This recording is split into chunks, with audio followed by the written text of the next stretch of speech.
আসসালামু thoughts of আলাইকুম, Jane সবাই Atal. কেমন আছেন? আশা করছি সবাই ভালো আছেন। আওয়ামী লীগের বিভিন্ন নেতা কর্মীরা যেগুলা নাকি জুলাই অভ্যুত্থানের খুনের সাথে জড়িত ছিল তাদেরকে একসাথে পাওয়া গিয়েছিল এবং সেখানে যখন ছাত্ররা জমা হয় তখন পুলিশরা নেভির লোকেরা ছাত্রদের উপর হামলা করছে। এখন যাই হোক, এই ঘটনাটা এরকমভাবে আসছে যে আওয়ামী লীগের যে খুনিরা যারা এই জুলাই অভ্যুত্থানের খুনের সাথে জড়িত ছিল তারা এখনো অনেকেই গ্রেপ্তার হয় নাই।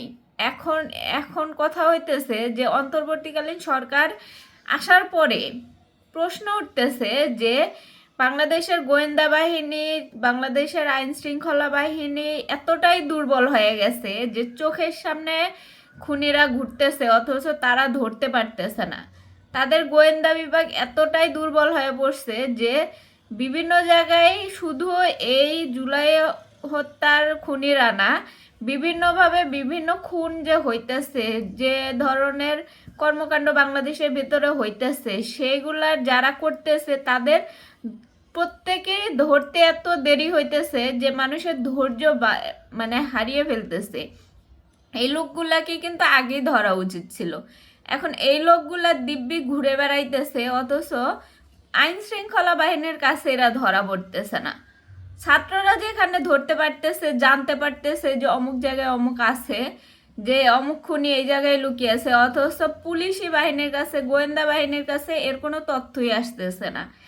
এই বাংলাদেশে যে বিভিন্ন জায়গায় যে যারা এই যে বিভিন্ন খুন, লুটপাট বা ডাকাতির সাথে জড়িত ছিনতাইকারী, এদের কিন্তু ধরা ওরকম একটা কঠিন না।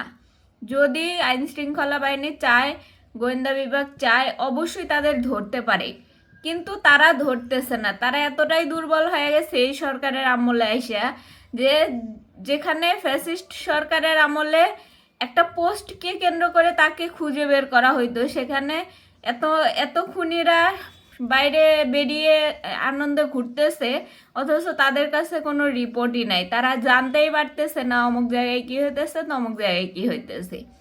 তো এই জিনিসগুলো সরকারকেও দেখা উচিত যে এই যে গোয়েন্দা বিভাগ, এই যে পুলিশি বিভাগ, এরা কেন এখনো সচল হইতে পারতেছে না, কেন এখনো তারা তাদের কার্যক্রম ফুলভাবে ঠিকভাবে করতে পারতেছে না।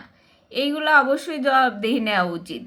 এখনো ছাত্রদেরকেই আন্দোলন করে বিভিন্ন জায়গায় মব করে তারপরে সেখানকার পরিস্থিতি নিয়ন্ত্রণে আসতে হইতেছে।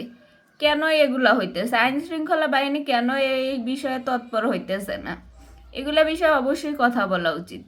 সবাই ভালো থাকেন, সুস্থ থাকেন। আল্লাহ হাফেজ।